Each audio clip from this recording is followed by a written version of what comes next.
मैं आपको CISF tradesman की जॉब के बारे में फुल इन्फॉर्मेशन देने वाला हूं, तो आपको इस जानकारी से बहुत कुछ जानने को मिलेगी। तो मैं आपको बता देना चाहता हूं, इस वीडियो को आप पूरा देखिए, आपको इसमें बहुत कुछ मिलेगी जो कि मैं बताना चाहता हूं। आपका जो सीआईएसएफ ट्रेड्समैन है जॉब में आपका ड्रेस कोड क्या होगा, और आपको हॉलीडे मतलब आपको कितने दिन की छुट्टी मिलती है और किस किस के कारण छुट्टी मिलती है उसके बारे में, और प्रमोशन ये तो होगा या नहीं होगा, और सीआईएसएफ ट्रेड्समैन के आप फैसिलिटी क्या क्या मिलती है, और आपका जो सैलरी कितना आएगा उसकी पूरी जानकारी आपको मिलेगी। आप जिस स्टेट से बिलोंग करते हैं उस स्टेट से आप ट्रांसफ़र कर सकते हैं, नहीं कर सकते हैं, जो भी आप मन में सवाल है मैं आपको आज आंसर दूंगा।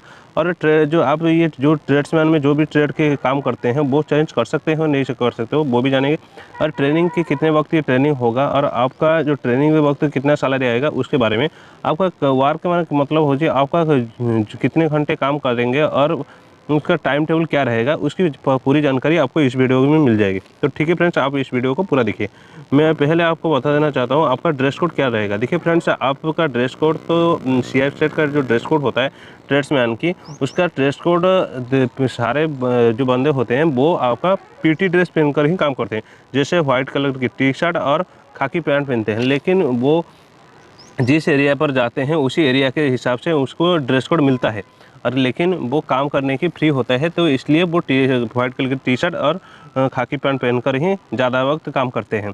और जिस एरिया के हिसाब से वो जाते हैं उस एरिया के हिसाब से उसे ड्रेस ही मिलता है, तो इस बात की ख्याल ही ज़रा आपको रखना चाहिए।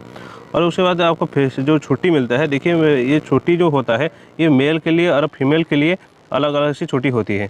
तो लेकिन कुछ बेसिक छुट्टी जो फीमेल मेल सारे लोग को मिलता है, मैं उसके बारे में आपको बताना चाहता हूँ। तो मैं एक बात बता देता हूँ फ्रेंड्स, आप इस चैनल को सब्सक्राइब करके रखिए, जब भी गवर्नमेंट जॉब की अपडेट आए तो मैं आपके साथ शेयर करूँगा।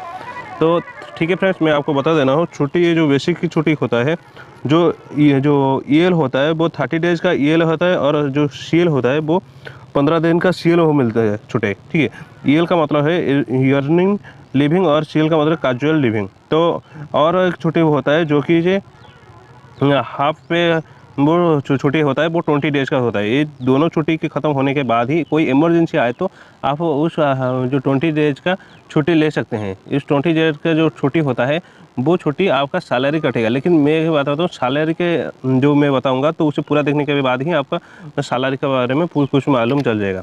तो ठीक है फ्रेंड्स, मैं आपको बता देता हूँ इसमें आपका प्रमोशन होगा या नहीं होगा। देखिए सीआईएसएफ ट्रेड्समैन में प्रमोशन होता है, लेकिन अलग जो है आईटीबीपी का उसमें प्रमोशन अभी तक नहीं हुआ है, लेकिन प्रमोशन होने वाला है। लेकिन सीआईएसएफ में प्रमोशन हो गया है। प्रमोशन जो होता है सीआईएसएफ का, जो ट्रेड्समैन पे जीडी पर जाते हैं, ट्रेड्समैन में जो जनरल ड्यूटी करते हैं उसमें जो बंदे वो हवलदार ही होते हैं। सीआईएसएफ में हवलदार भी होते हैं, और सीआईएसएफ में वो हेड कांस्टेबल भी होते हैं, और ज़्यादा होकर वो एसआई तक भी होता है सीआईएसएफ पर ट्रेड्समैन पर। तो ठीक है फ्रेंड्स, मैं आपको सीआईएसएफ की प्रमोशन होता है तो उसके बारे में आपको बता दिया। और एक बात बता देता हूँ कि सीआईएसएफ में फैसिलिटी क्या है। देखिए फ्रेंड्स, ये सीआईएसएफ में फैसिलिटी तो बहुत ज़्यादा है। फैसिलिटी के बारे में तो मैं आपको बता देता हूँ, ये नॉर्मली बताता हूँ कि आपको ज़्यादा डीप में चाहिए तो मुझे कमेंट बॉक्स में लिखिए। जो भी मन में आपका डाउट आए तो वो कमेंट बॉक्स में लिख दीजिएगा, मैं उसका आंसर दूंगा। जो मेजॉरिटी आएगा तो मैं उसके लिए एक वीडियो भी सेपरेट बनाकर दे दूंगा। तो ठीक है फ्रेंड्स, मैं बता देता हूँ फैसिलिटी, मेडिकल फैसिलिटी होता है, स्टडी फैसिलिटी होता है, ट्रैवलिंग फैसिलिटी होता है, और हाउसिंग फैसिलिटी होता है। जिस दिन के बाद आपका ट्रेनिंग के ख़त्म होने के बाद ही आपका हाउसिंग फैसिलिटी मिल जाता है, जो कि सारे पैरामिलिट्री में इसका फैसिलिटी नहीं मिलता है, और ये सीआईएसएफ का सबसे बेस्ट फैसिलिटी होता है। और उसके लिए सारे डिपार्टमेंट की ये फैसिलिटी अलग से होता है। तो मैं आपको बता देता हूँ उसका सैलरी कितना आएगा। देखिए फ्रेंड्स, ये जो सैलरी होता है ये बेसिक सैलरी आपका होता है 21,700 है। ये पैरामिलिट्री का लगभग समान होता है, और उसका डीए है 17% आता है, जो कि जो डिपार्टमेंटली अनाउंसमेंट और रूम के लिए जो होता है रूम अनाउंसमेंट वो 1800 होता है, और जो ट्रैवलिंग होता है वो 1800 होता है ये है। लेकिन ये जो एरिया होता है ये एरिया वाइज भी चेंज होता है। आपका लगभग 27 से 28 की ही आपका अनाउंसमेंट टोटल सैलरी आ जाता है, लेकिन वो ट्रेनिंग के वक्त आपका जो सैलरी मिलता है इस कुछ का फिर सैलरी आपको पेंडिंग करके रखते हैं, और आपका ट्रेनिंग ख़त्म होने के बाद ही वो एक साथ ही देते हैं। और उसके बाद ही आपका सैलरी जो इंक्रीज होगा वो आपका एनुअली 3% इंक्रीज हो जाए डीए, और 3% इंक्रीज होगा जो इंक्रीजमेंट। जो इंक्रीजमेंट होता है वो 3% होता है, और डीए जो डिपार्टमेंटल अनाउंस वो 3% इंक्रीज होता है। ये 1 साल में 2 बार वो होता है, 6 महीने के बाद ही। और एक बात बता देता हूँ, जो आपका जो सैलरी होता है वो 13 महीने का सैलरी आता है। 12 महीना तो आपका ही आता है होगा, सभी पैरामिलिट्री का आता है, लेकिन सीआईएसएफ का ये एक सबसे बड़ी फैसिलिटी है कि आपका 13 महीना का सैलरी आता है। 12 महीना का कंटिन्यूसली महीने के अंदर आ जाएगा, और ये जो 1 महीने का जो सैलरी होता है वो बेसिक सैलरी आपका आता है, और वो 6 महीने के अंदर हाफ आता है, और 6 महीने के बाद ही हाफ आता है। तो इसलिए सीआईएसएफ में 13 महीने का सैलरी मिलता है आपको।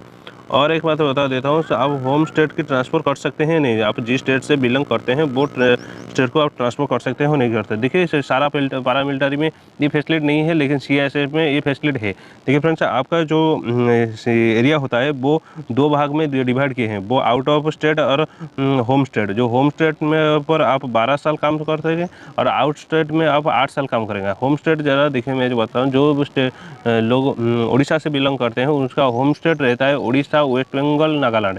और जो महाराष्ट्र पर जो से बिलोंग करते हैं, स्टेट से बिलोंग करते हैं, उसी स्टेट के लगभग पास का स्टेट ही आपको चुना देता है जो होम स्टेट के लिए। तो होम स्टेट में आप 12 साल काम करेंगे, जो कि जी आपके की जो ओन स्टेट है वो भी वहाँ पर भी आप जाकर रह सकते हैं। और एक बात बता देता हूँ, उसमें आपका ट्रेड चेंज कर सकते हैं, नहीं कर सकते हैं। देखिए फ्रेंड, ये आप ट्रेड चेंज कर सकते हैं, लेकिन ये आपका जिस ट्रेड में आप भर्ती हुए हैं उस ट्रेड के 3 साल के बाद ही आप जो जीडी पर आ सकते हैं, और जीडी पर आने के लिए आपको रिटन दे करना होगा। रिटन देने के बाद ही रिटन क्वालिफाई करें तो आप जीडी पर आ सकते हैं। जीडी पर आ गए तो आप जिस भी जो डिपार्टमेंट में जो भी पोस्ट को के लिए भर्ती होना चाहते हैं वहाँ पर रिटन देकर भर्ती हो सकते हैं, लेकिन पहले आपको जीडी पर आना है, तो 3 साल के बाद ही आप आ सकते हैं। और उसके बाद ट्रेनिंग के वक्त मैं आपको बता देता हूँ, ये बेसिक ट्रेनिंग का आपका रहेगा 6 मंथ की, और बेसिक ट्रेनिंग के बाद ही आपका 3 मंथ रहेगा ट्रेड ट्रेनिंग की। जो भी आप 6 मंथ ट्रेनिंग कंप्लीट करते हैं, और उसके बाद ही आप जिस ट्रेड में भर्ती होने के लिए जैसे बार्बर, वाटर कैरियर होता है, वहाँ पर आपको ड्यूटी लगा दिया जाता है, और उसमें आपका ट्रेनिंग का चलता है, और उसके साथ आपका काम भी चलता है, और उसके साथ ट्रेड की ट्रेनिंग ख़त्म होने के भी वक्त भी आपका काम वहाँ पर ही होता है। तो इसलिए वो ट्रेनिंग की वक्त आपका इतना ही होता है। और उसके बाद वर्क का टाइम, देखिए फ्रेंड्स, मैं आपको बता देता हूँ, इसमें वर्क के लिए सभी डिपार्टमेंट के लिए अलग अलग टाइम होता है। जैसे बार्बर के लिए आप सुबह 7 बजे से वो आता है, और 2 बजे तक वो निकल जाता है, और 3-4 बजे वो आता है, और शाम 5-6 बजे वो चला जाता है। उसका टाइम टेबल जो होता है। लेकिन कुक के लिए वो सुबह 5 बजे तक कभी नाश्ता पूरी बनाना होता है, वो सुबह ही आता है, भोर 4 बजे 5 बजे। और वो जो वाटर के लिए है वो भी 4:30 बजे आता है, लेकिन क्योंकि वो उसका काम ज़्यादा होता है, वो शाम को जो रात 8 बजे 9 बजे चला जाता है। लेकिन मैं बता देता चाहता हूँ कि ये जो ट्रेड्समैन में जो कुक है और बार्बर है, और 2-4 ट्रेड है जो कि जो फॉरेन टूर कर सकते हैं ऑफिसर के साथ। इसलिए वो ट्रेड टेस्ट में ये फैसिलिटी होता है कि फॉरेन टूर के लिए वो ऑफिसर बार बार जाते हैं फॉरेन टूर के लिए, तो इसलिए वो जा सकते हैं उसके साथ। और एक बात बता दो, जो कुक में जो होता है, कुक और वाटर कैरियर के जो डिपार्टमेंट में जो ट्रेड टेस्ट दिए हैं, उसके लिए एक फैसिलिटी है कि वो एक्स्ट्रा खर्चा वो करने के लिए कोई भी पैसा आवश्यक नहीं है, क्योंकि और जो भी ट्रेड के में होता है वो लगभग 1 महीने में 2-3-4 हज़ार एक्स्ट्रा खर्च कर देते हैं खाने पीने की चीज़ के लेकर। लेकिन ट्रेड टेस्ट पर जो कुक में और वाटर कैरियर में होते हैं जो बंदे, वो एक्स्ट्रा खर्चे नहीं करते हैं, क्योंकि उसके पास ही खाने की सारी चीज़ होता है, तो आपको एक्स्ट्रा खर्च करने की आवश्यक नहीं होता है। तो ठीक है फ्रेंड्स, मैं आपको बताना चाहता हूँ कि जो भी इन्फॉर्मेशन आपको अच्छी लगे तो आप इस वीडियो को लाइक करें, और उसके साथ ही आपको मन में जो भी सवाल आए तो आप कमेंट बॉक्स में लिख लीजिएगा। और उसके बाद ही मैं आपको बता देता हूँ, आप इस चैनल को सब्सक्राइब करके रखिए लेटेस्ट गवर्नमेंट जॉब की अपडेट पाने के लिए। तो मैं आपके साथ अलविदा लेता हूँ। Thank you friends.